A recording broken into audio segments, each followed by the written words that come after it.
First topic is environment management.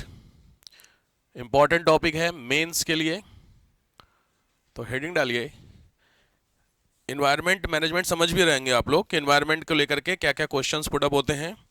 बहुत दिनों बाद एक तो बोर्ड भी चल रहा है यार, आधा छूट गए बिल्कुल भी। एक तो सेटअप भी चेक करना पड़ेगा, पता नहीं चल रहा है कि पता चले। चलिए देखो सामने स्क्रीन पे तो आपको दे रहा है व्हाट इज एनवायरमेंट मैनेजमेंट। वो इंपॉर्टेंट नहीं है, वो तो मैं बता दूंगा क्या है, बट बताइए why we need environment management. बोलिए हमें एनवायरमेंट मैनेजमेंट की जरूरत क्यों है। एनवायरमेंट मैनेजमेंट समझ गए? एनवायरमेंट को मैनेज करना, क्या लगता है?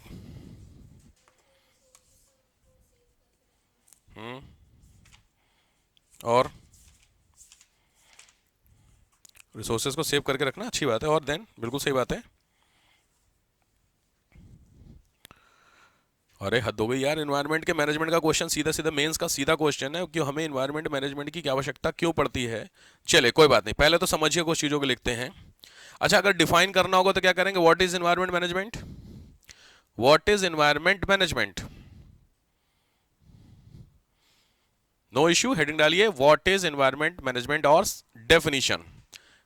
डेफिनेशन परिभाषा क्या होती है पर्यावरण प्रबंधन की। ध्यान से यूपीएससी के पॉइंट ऑफ व्यू से लिखना है तो थोड़ा सा ध्यान से समझना होगा। इन्वायरमेंट मैनेजमेंट की डेफिनेशन क्या होती है? द सेटअप ऑफ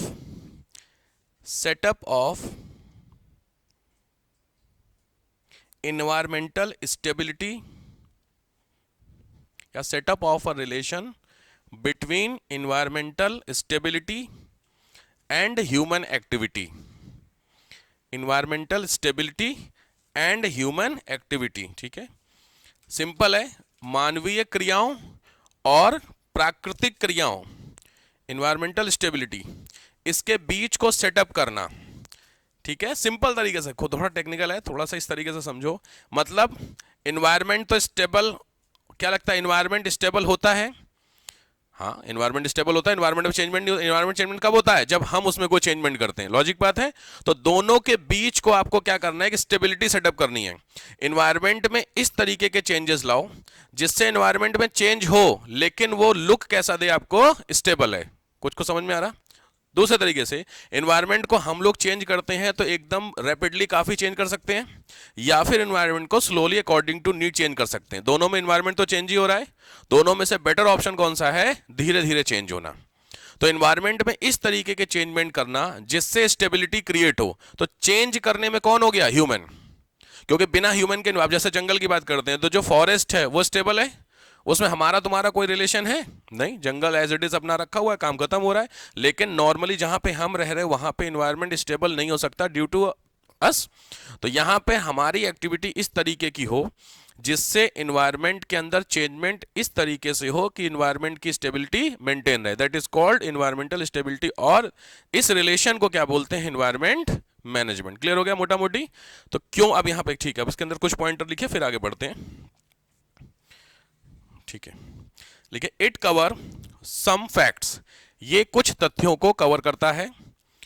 इस कवर सम फैक्ट्स, कौन से फैक्ट्स को कवर करता है या शामिल करता है? फटाफट pointer to pointer. Number 1, irregular consumption. Irregular consumption, अनियमित दोहन। इररेगुलर कंजम्पशन, अनियमित दोहन।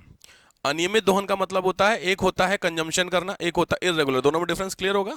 आपके घर में चावल आया फॉर द मंथ, और उस चावल पे एक हिसाब होता है, 4 लोगों की फैमिली है, 4 किलो चावल आया तो मोटा मोटी 1 kg पर पर्सन का बैठा। बट आपने चावल जनरली घरों में इस तरीके से बनता है कि मॉर्निंग में आप फेंक रहे हैं, होता है जनरली घरों में। क्या लगता है वो अच्छा होता है बुरा? लोग कहते हैं, आपने सुना होगा बड़े बुजुर्गों को भी, कि घर में खाने को फेंकना नहीं चाहिए। नहीं होता, अन्न नहीं फेंकना चाहिए, बट आपके घर में हर बार अन्न फेंक रहा है तो ये इररेगुलर मैनेजमेंट कहलाता है। तो अगर हमें एनवायरमेंट मैनेजमेंट देखना होगा तो हमने सबसे पहले कंट्रोल किस पे करना है? इररेगुलर कंजम्पशन पे। किसका? सोर्सेज। सोर्सेज ऑफ एनवायरमेंट समझ गए? डैश करके चाहिए ऑफ सोर्सेज। वो कहां है हंसिका? प्रयाग चली गई? अच्छा कुंभ 5 को ही कह रही थी क्या? ये सब कुंभ में नहा रहे हो का तुम लोग? देखना वैसे अब तो नहीं है कोई नहाना खत्म, कल ही था लास्ट। अच्छा बाकी सब तो फिर नहाने गए हुए का, कब आएगी पता नहीं। थोड़ा सीरियस हो जाइए क्लास के लिए, ठीक है ना? हो गया कहानी। नंदिनी कहाँ है? कोई अपडेट तुम लोगों के पास? मस्त है यार सब, बढ़िया। कोई नहीं, नंदी क्लास छूट रही, उससे बात करनी पड़ेगी। चलो कोई बात, नेक्स्ट आइए।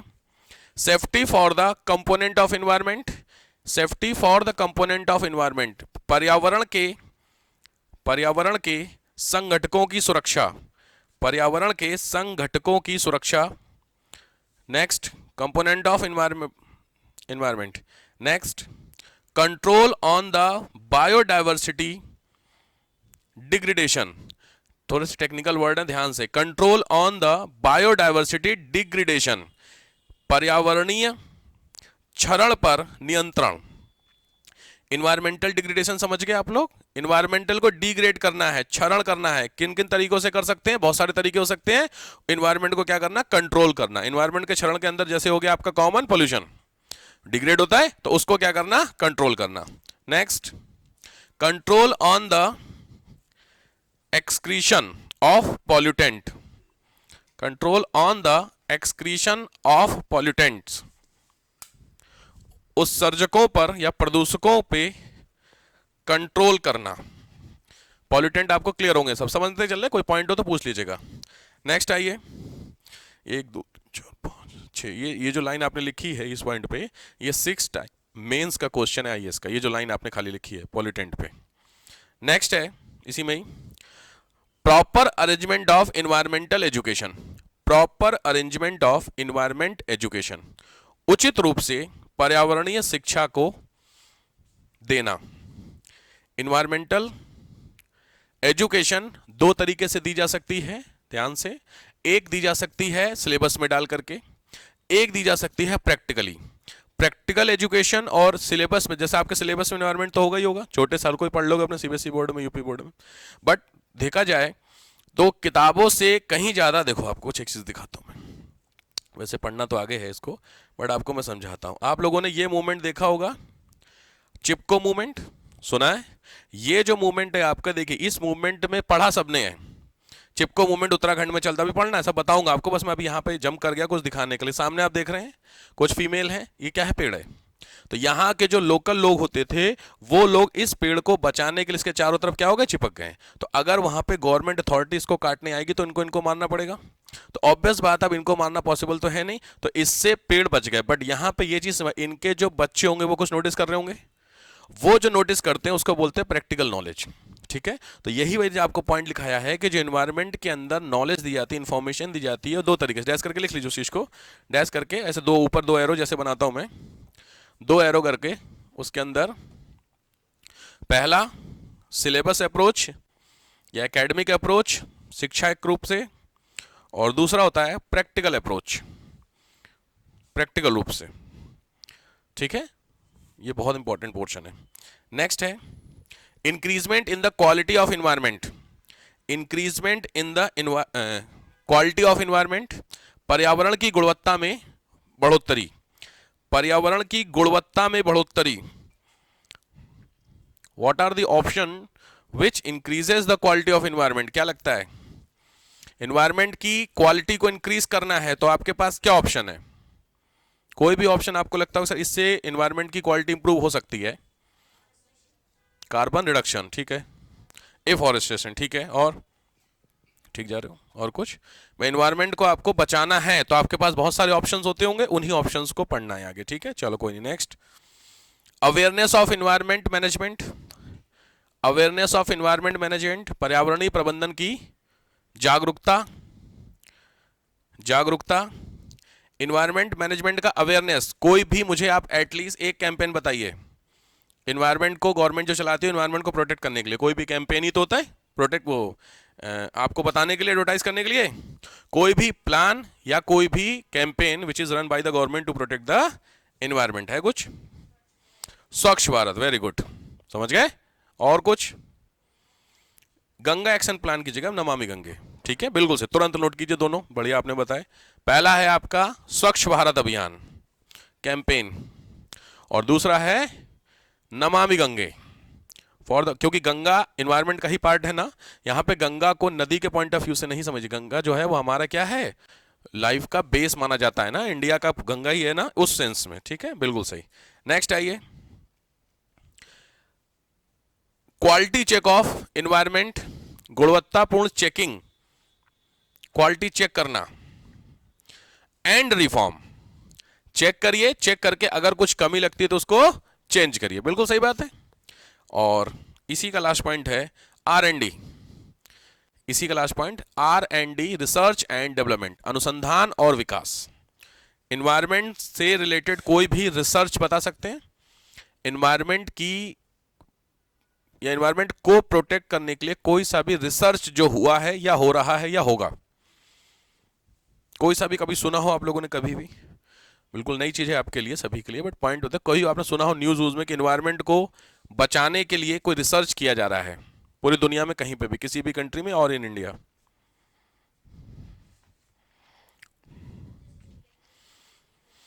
बिल्कुल सही बात है, ईवी, ईवी क्या है आपका, वो सुना है ईवी सबने, तो जो ईवी होता है इलेक्ट्रिक व्हीकल, इलेक्ट्रॉनिक व्हीकल, आज भाई साहब सुना सबने, हो सकता खरीद भी लियो हमें, लेकिन हमें ईवी का फुल फॉर्म ही नहीं पता है। सबका ईवी आ गया, तो इलेक्ट्रिक है कि इलेक्ट्रॉनिक, सोचने वाली बात तो है, क्योंकि ई से दोनों ही होता है, E L E C T R, यहां तक तो सब सही है, उसके आगे की स्पेलिंग बदलेगी। इलेक्ट्रिक है, इलेक्ट्रिक मतलब लाइट से चलेगा, इलेक्ट्रिक ही होती है ना, इलेक्ट्रिसिटी। अब anything which is run on the battery that is called electronic, clear हो गया, बोला इसको इलेक्ट्रिक व्हीकल हर जगह जाता है, याद रखिए, बट जो भी बैटरी से रन करती है वो इलेक्ट्रॉनिक व्हीकल होते हैं, ठीक हो गया। जो सेल से चलती है, सेल जानते हो, ये रिमोट है, ये इलेक्ट्रॉनिक इंस्ट्रूमेंट, इलेक्ट्रिक इंस्ट्रूमेंट क्या है, ये फैन, ये इलेक्ट्रिक इंस्ट्रूमेंट है, समझ में आ रहा है डिफरेंस। तो अब आया, तो कोई भी thing which is run on the battery that is called electronic, ये ध्यान रखना। तो ईवी क्लियर हो गया, ठीक, तो बिल्कुल ईवी आपने बिल्कुल सही बताया। इसके अलावा और भी बहुत सारे हैं प्रोजेक्ट जो गवर्नमेंट चला रही है फॉर द कोई भी गवर्नमेंट का प्लान रिसर्च के पॉइंट ऑफ व्यू से, रिसर्च के पॉइंट ऑफ व्यू से एनवायरनमेंट का, मोदी जी का या किसी का भी, किसी भी गवर्नमेंट का कोई प्लान जो एनवायरनमेंट को रिसर्च, समझ रहे हो डिफरेंस मेरा, एनवायरनमेंट प्रोटेक्शन की बात नहीं, एनवायरनमेंट में रिसर्च कर रही है कि ऐसा कर सकते हैं, कोई दिक्कत नहीं, वही तुरंत लिख लीजिए इथेनॉल, मिलेगा आगे सब पढ़ोगे। इथेनॉल का नाम सुने हैं, नहीं तो लिख लीजिए ethanol, ETHENOL, ethanol. Green hydrogen सुने होंगे आप लोग, ग्रीन एनर्जी, ठीक बात है। और यहीं पे मिशन लिखिए नेशनल सोलर मिशन, राष्ट्रीय सोलर मिशन, क्लियर। ये सारे प्लान हमारे एनवायरनमेंट मैनेजमेंट के क्या होते हैं, पार्ट्स होते हैं। अब आइए इस इमेज पे, यहां पे देखिए एनवायरनमेंट मैनेजमेंट दिया है, किन किन तरीके से एनवायरनमेंट को हम मैनेज कर सकते हैं। तो ये जो आपने पॉइंट लिखे हैं, ये है यूपीएससी डायरेक्ट क्वेश्चन जो आपने लिखे हुए हैं। अब कुछ और एक्स्ट्रा अगर ऐड करना है तो आपके सामने दिए हुए हैं इन हेडिंग, जो ब्लैक ब्लैक हेडिंग दिख रही है, ये ब्लैक वाली एनवायरनमेंट मैनेजमेंट के बेसिक पार्ट्स हैं, ठीक है। तुरंत में लिख लीजिए अदर मीनिंग्स या अदर मीनिंग्स, कुछ और मतलब इन्वायरमेंट मैनेजमेंट डैश, सामने जो ब्लैक में आपको लिखा हुआ है उसको नोट कर लीजिए, pointer to pointer, black black वाला। First one is called resources use, common है, जानते होंगे आप, रिसोर्स का यूज, लिखते चलिए। दूसरा है रिसोर्स का मतलब होता है संसाधन का उपयोग, संसाधनों का उपयोग करना, ठीक है, दिस इज कॉल्ड संसाधन, इनका यूज करना, इंग्लिश में ऑलरेडी है। एनर्जी एंड वाटर का मतलब होता है ऊर्जा और पानी का प्रयोग। थर्ड होता है वेस्ट जनरेशन का मतलब होता है अपशिष्ट, वैसे हिंदी में बोले तो इसको अपशिष्ट, अपशिष्ट प्रबंधन, ठीक है। नेक्स्ट आता है कार्बन एमिशन, कार्बन का उत्सर्जन, कार्बन उत्सर्जन। और बायोडायवर्सिटी का मतलब होता है जैव विविधता, ध्यान से थोड़ा समझिए। ये सारे पॉइंट मेरे हिसाब से आपको क्लियर हो गए होंगे कि ये एनवायरनमेंट मैनेजमेंट के कौन कौन से पार्ट्स हैं। किसी को कंफ्यूजन किसी भी पॉइंट में, ठीक है। तो दिस इज कॉल्ड संसाधन, ऊर्जा, अपशिष्ट प्रबंधन, कार्बन उत्सर्जन, जैव विविधता, बायोडायवर्सिटी। ठीक है, मोटा मोटी चीजें ध्यान से नोट कीजिए।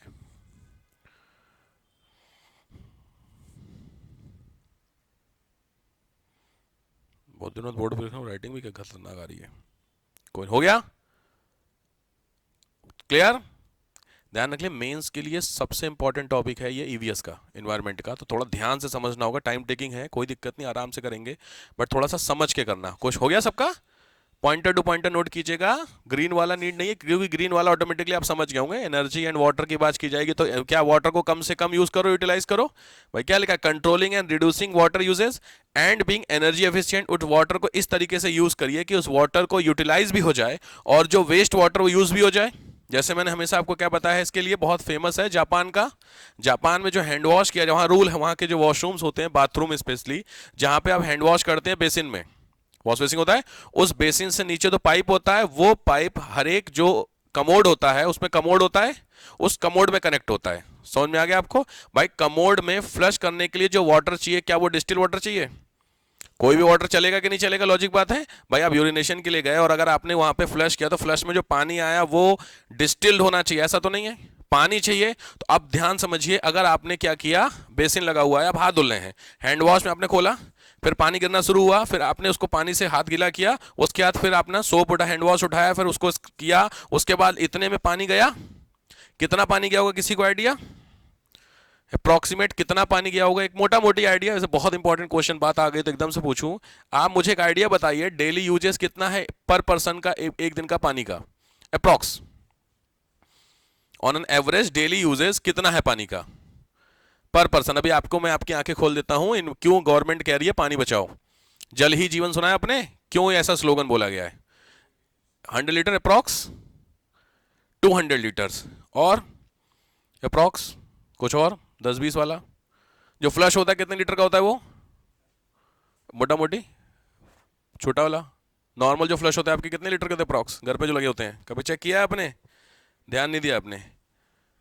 कोई बात नहीं, ध्यान नहीं दिया। फ्लशेस जो होते हैं याद रखिएगा, एक होते हैं नॉर्मल वाले जो इंडियन वाले होते हैं, एक वेस्टर्न वाला जो होता है फ्लश, ठीक है? अप्रॉक्सीमेट 7 से 8 लीटर, ठीक है? चलिए मैं एक, चलो 7 लीटर ले लेता हूं आपको समझने के लिए।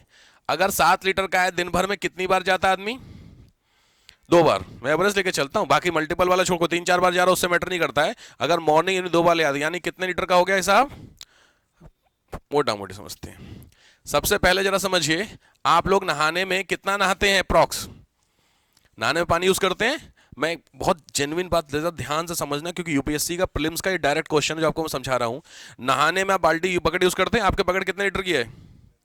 भाई घर में, भाई लॉजिक है, आप 20 लीटर का पानी देखिए अपना, बोतल में मंगाते हो 20 लीटर की होती है, इस बोतल को कभी भी बकेट में पलट के देखिएगा। अगर आप पलट के देखेंगे तो ऊपर से थोड़ा सा खाली रहेगा, चेक कर लेना घर की बाल्टी में, तो लगभग 20 लीटर का खाली, मतलब 25 लीटर का हुआ। तो मैं ऑन एन एवरेज एक दिन में 25 लीटर नहाने साबुन से पहले और 25 लीटर साबुन के बाद, यही तो सिस्टम बैठा, तो 50 लीटर तो नहाने का ही हो गया। समझ में आ रहा कुछ कुछ मोटा मोटी? उसके अलावा 20 लीटर ऑटोमेटिकली आप इसमें लेके चलते हैं, 50, 20, 70, ऑन एन एवरेज 30 लीटर ले लीजिए बाकी के लिए, जबकि मैं कम ही ले रहा हूं, फिर भी आप 30 लेते हो, तो मोटा मोटी कितना हो गया? 100 लीटर। ये एवरेज हुआ, ये प्लस भी हो सकता है, माइनस भी हो सकता है।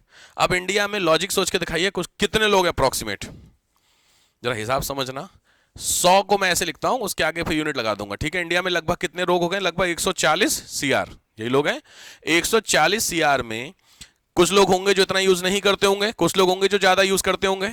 मैं 100 का 40 करोड़ में हटा दे रहा हूं, तब भी मैंने बहुत हटा दिया, बट 40 करोड़ को भी मैं हटा, क्योंकि लोग कहते हैं सर बच्चे इतना यूज, बच्चे इससे ज्यादा पानी यूज करते हैं। बच्चों का हिसाब पता आप देखा है? उनके वो कपड़े जो होते हैं उनके जो बार बार गंदे करते हैं, उनको वॉश करना कि नहीं होता है, तो वो इधर नहीं तो उधर में यूज करेंगे ना कहीं। आप हिसाब समझो, मैंने बताया 100 सीआर, मतलब 100 के आगे कितने जीरो? करोड़ में कितने जीरो होते हैं? 7 या 8 पता नहीं। सबसे पहले करोड़, फिर 2 जीरो लगाएंगे। 100, ये तो 100 क्लियर हो गया, इनटू होगा ना, तो 2 जीरो हो गए उस 100 वाले और प्लस करोड़ के हिसाब से। अब आया समझ में क्या कर रहा हूं मैं? चलिए, इकाई, दहाई, सैकड़ा, हजार, 10,000, लाख, 10 लाख, करोड़। ये जो आपके सामने डेटा आया, ये आया इतने लीटर पर डे का। हिसाब समझ में आया मैंने क्या लिखा बोर्ड पे? कितना है ये? पावर छोड़ो, यूनिट पता है आपको कुछ इसकी? सोचो, हम डेली उतना कंजम्पशन कर रहे हैं जिसके हमें यूनिट तक नहीं पता है। ये डेली का है, मैंने अभी भी 40 करोड़ बंदे बाहर कर रखे हैं। आप इमेजिन करो इतना पानी हम डेली यूज कर रहे हैं, और कितना पानी होता है जो रिसाइकिल होकर के वापस आ रहा है। कितनी बारिश हुई दिल्ली में? भाई भाई लॉजिक, कहीं बहुत ज्यादा बारिश होती है मान सकता हूं, बट दिल्ली की बारिश आपने देखी है? सबसे दिल्ली में कुल आबादी कितनी है? लगभग 2 करोड़ है, अप्रॉक्स। एनसीआर के जोड़ लीजिए, 2+ करोड़ है। 2 करोड़ लोग डेली इतना पानी यूज कर रहे हैं, और रिसाइकिल कितना पानी हो रहा है? भाई लॉजिक आप समझो प्रैक्टिकली इस चीज को लेकर के कि आखिर क्या रीजन है कि जो हमारा बेस है वो नीचे जाता जा रहा है। पहले हमारा पानी यहां पर था, आज यहां से दिल्ली में लगभग, मैंने उस दिन बताया कितने, 400 फीट, अप्रॉक्सीमेट 400 फीट पे दिल्ली पानी मिल रहा है, जबकि घरों में कितना 10-12 फीट पे पानी मिल जाता है गांव देहात में। क्यों? क्योंकि जो यूटिलाइजेशन है वो मैक्सिमम हो गया है, और रिसाइकिल हो नहीं रहा, तो पानी धीरे धीरे खत्म होगा कि नहीं होगा? आया। इसीलिए गवर्नमेंट कह रही है भैया पानी बचाओ। नहीं बोली बार बार, जल ही जीवन है। क्यों है? क्योंकि जिस दिन ऐसा खत्म हुआ, और ऐसा ऑलरेडी खत्म हो चुका है, that is in Cape Town. सुना है केप टाउन का नाम? कहां पर है जी? चेन्नई। सुना है? लातूर सुना है? नहीं, महाराष्ट्र का एक डिस्ट्रिक्ट है लातूर में, तो लोगों ने अपने घरों के बाहर जो वाटर स्टोरेज टैंक हैं, ड्रम, उन ड्रमों के अंदर लॉक लगाए हैं। 7 या 8 लोगों का मर्डर हो गया था पानी चुराने को लेकर के। आपको आइडिया हो सकता है जनरली हमें न्यूज़ से क्या करना है, बट सोचिए पानी को चुरा रहे थे लोग, उसमें कुछ इश्यूज हुए, आपस में झगड़े हुए, उस झगड़े में 7 से 8 लोग खत्म हो गए। ये है पानी की वैल्यू।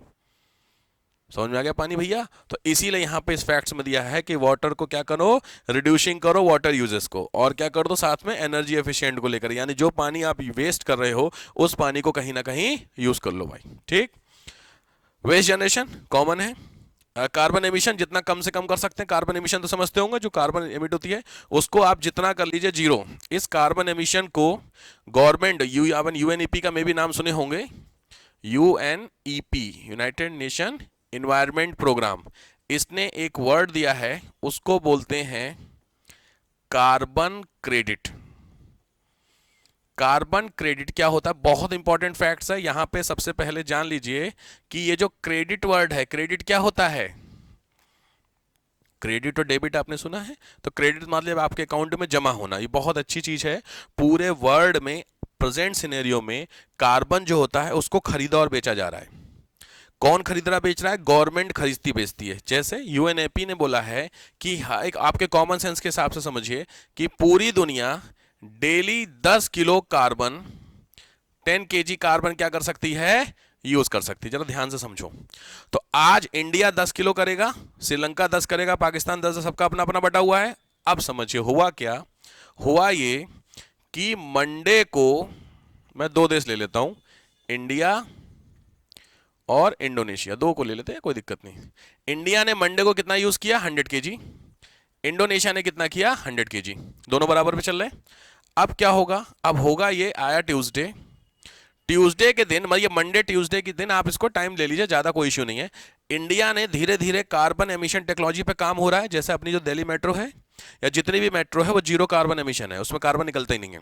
तो टेक्नोलॉजी आई है तभी तो ऐसा हुआ होगा। अब सोचिए इंडिया ऐसी टेक्नोलॉजी लेकर के आया जिससे इंडिया ने इसको घटा के कितना कर लिया? 70 केजी कर दिया। ठीक बात है। और इंडोनेशिया इस काम को नहीं कर पाया, किसी रीजन से उसने 130 केजी क्या कर दिया? एमिट कर दिया उस दिन। किसी फैक्ट्री में कुछ ज्यादा हुआ, कुछ भी इश्यू हुआ। अब हिसाब समझिए, यहां पर इसको लिमिट थी कितनी? 100 की, इसने 70 यूज किया, तो लॉजिक बात है 30 सरप्लस है इसके पास। अब इसको कायदे में लिमिट थी 100 की, इसने 130, तो 30 आगे चला गया, क्रॉस कर गया लिमिट के ऊपर। तो अब 2 ऑप्शन है, इसके ऊपर पेनल्टी ये लगाएगा, क्योंकि आपके लिमिट के, क्रेडिट कार्ड का लिमिट के ऊपर चलेगा तो पेनल्टी लगती है कि नहीं, तो आप लगाओगे। या फिर दूसरा ऑप्शन है कि आप 30 केजी से खरीद लो, क्योंकि इसके पास सरप्लस पड़ा हुआ है कि नहीं पड़ा हुआ भाई। तो इससे जब 30 केजी खरीदोगे तो उसके बदले आपको कोई करेंसी देनी होगी। वो करेंसी इसी जो कंट्री होगा, इस कंट्री की अपनी करेंसी के फॉर्मेट में होगी। कुछ रेट चलते हैं इंटरनेशनल मार्केट में, उससे मैटर नहीं आपको, ठीक है। तो अब समझिए सबसे अच्छी बात यह होगी कि इंडोनेशिया 30 केजी कार्बन इंडिया से खरीदेगा और उसके बदले हमें क्या देगा? पैसा। अब इसमें सबसे 2 अच्छी बातें हुई। पहली चीज, हमारी इकोनॉमी बूस्ट कर गई भाई, इकोनॉमी में पैसा इनफ्लो हुआ, और दूसरी चीज हमने अपना क्या किया? एनवायरनमेंट को प्रोटेक्ट कर लिया। दोनों चीजें सही हो गई कि नहीं होगी? अब ये चीज देख करके क्या इसका दिमाग नहीं घूमेगा?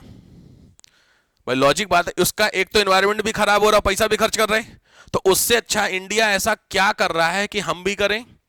पॉसिबल है? तो उस चीज को लेकर के इंडोनेशिया अब ध्यान देने की कोशिश करेगा, इंडिया से पूछेगा भाई तूने ऐसा क्या कर लिया, मेरे को बता दे यार। तो इंडिया कहेगा भाई मैं ये वाली टेक्नोलॉजी लेकर के आया हूं, तो उस टेक्नोलॉजी को इंडोनेशिया लेके आएगा कि नहीं आएगा? अल्टीमेटली गोल तो यही है, क्या?